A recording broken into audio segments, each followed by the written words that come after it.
بسم اللہ الرحمن الرحیم۔ السلام علیکم ورحمۃ اللہ وبرکاتہ۔ قربانی سے متعلق باتیں ہو رہی ہیں۔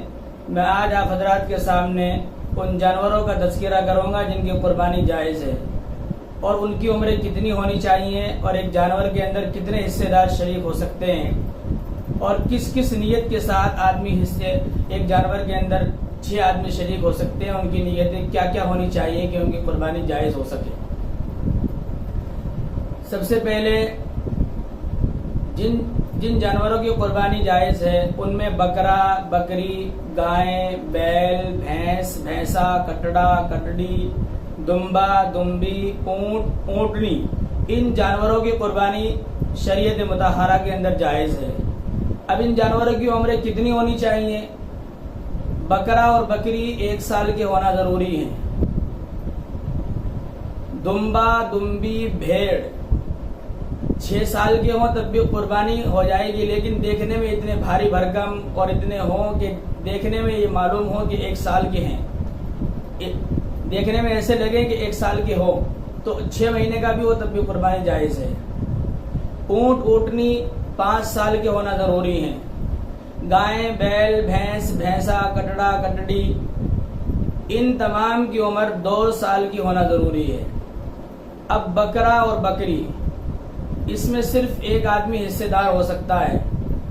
ایک بکرا ایک ہی آدمی کی طرف سے اور ایک بکری ایک ہی آدمی کی طرف سے ہو سکتی ہے۔ اب گائیں، بیل، بھینس، بھینسا، کٹڑا، کٹڑی، ان میں 7 حصے دار شریک ہو سکتے ہیں اور اونٹ، اونٹنی، ان کے اندر بھی 7 حصے دار شریک ہو سکتے ہیں۔ لیکن جو 7 حصے دار شریک ہوتے ہیں، اب ان میں لوگ 2-3 مسئلے معلوم کرتے ہیں۔ ایک مسئلہ لوگ یہ معلوم کرتے ہیں کہ ایک جانور کے اندر 7 حصے دار شریک ہیں اور ان میں 6 کی نیت قربانی کرنے کی ہے لیکن 1 کی نیت ولیمے کی ہے، تو کیا سب کی قربانی خراب ہو گئی؟ نہیں، سب کی قربانی خراب نہیں ہے، سب کی قربانی جائز ہو گئی۔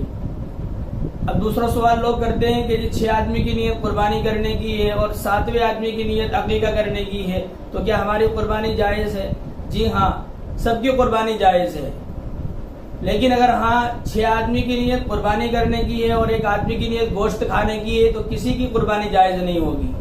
اور اگر 6 آدمی کی نیت قربانی کرنے کی ہے، 1 آدمی کی گوشت کی دکان ہے اور اس نے حصہ اس لیے لیا ہے کہ میں یہ گوشت اگر اپنی دکان پر بیچوں گا تب بھی کسی کی قربانی جائز نہیں ہوگی۔ اب لوگ یہاں یہ سوال کرتے ہیں کہ 7 آدمی شریک ہیں، سب کا پیسہ بھی صحیح ہے، سب کی نیت بھی صحیح ہے، لیکن 1 آدمی کی وجہ سے سب کی قربانی خراب ہو گئی۔ سب کی قربانی کیوں خراب ہوتی ہے؟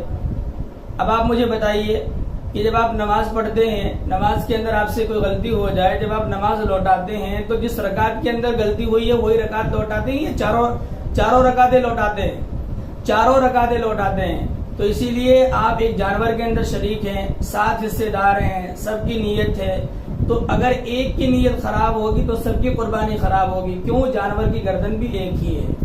اس لیے ہم تمام کو جب بھی ہم قربانی کا ارادہ کریں اور قربانی کے لیے جانور خریدیں تو ہمیں اپنے ساتھیوں کو ٹٹولنا چاہیے کہ ان کی آمد کیسی ہے، ان کی نیت کیسی ہے، ان کے عقائد کیسے ہیں، یہ کس مزاج کا آدمی ہے، تو ہمیں بہت پرکھ کر لوگوں کو اپنے ساتھ شریک کرنا چاہیے تاکہ ہماری قربانیاں درست ہو سکیں۔ اللہ تعالی ہم تمام کو عمل کرنے کی توفیق عطا فرمائے اور قربانی کے جو ایام شروع ہونے والے ہیں اللہ تعالی ہمیں ان کی قدردانی کی توفیق عطا فرمائے۔ جو ان کے فضائل احادیث کے اندر وارد ہوئے ہیں اللہ تعالی ہم تمام کو ان پر عمل کرنے کی توفیق عطا فرمائے۔ وآخر دعوانا الحمدللہ رب العالمین۔